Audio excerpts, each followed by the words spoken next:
Tell us about your grandparents, what you remember about your grandparents, and of course their names. Well, Grandpa Catchings was Augustus, but I don't know his middle name, Catchings.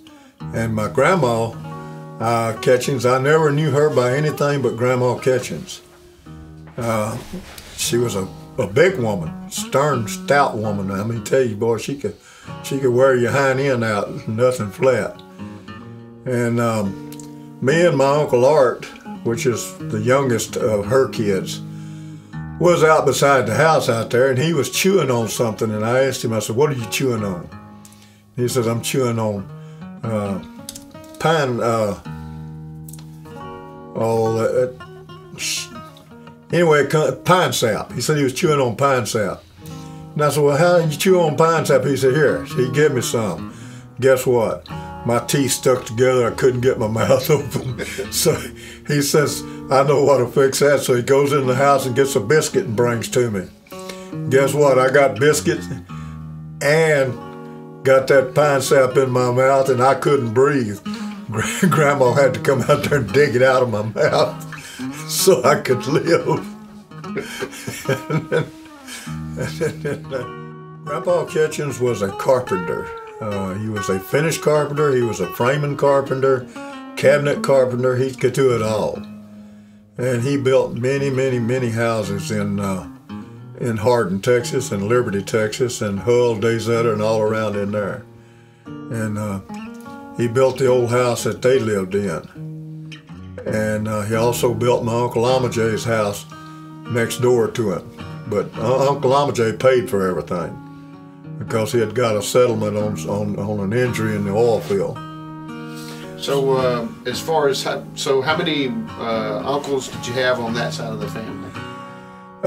See, there was my daddy, my Uncle Gus, my Uncle Tommy, Uncle Woodrow, Uncle Amajay, Uncle Mark, Uncle Art, and then you had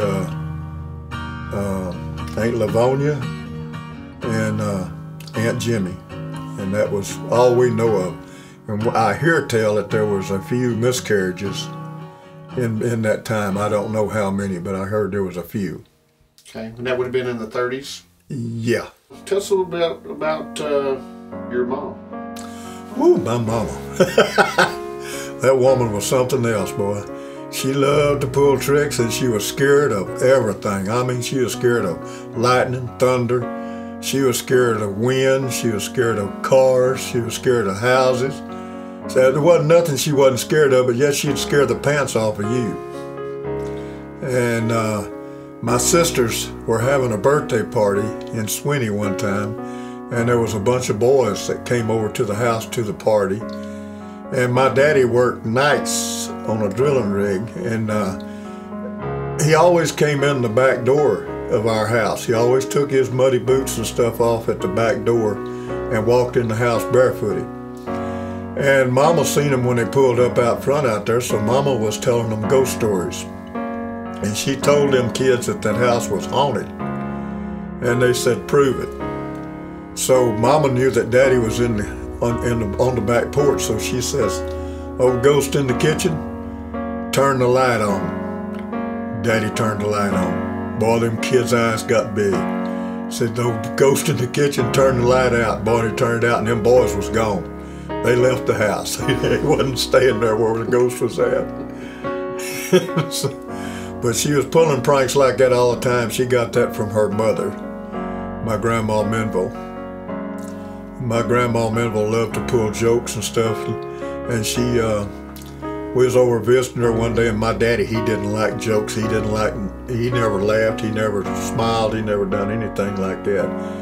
And my grandma got up and she put her hand on the window and she says, "I got a pain, I got a pain." And he jumps up and he says, "Where at, Ma, where at? Can I help you?" She said, "I got a window pane." And he got mad, and we had to go home. That was the end of the visit.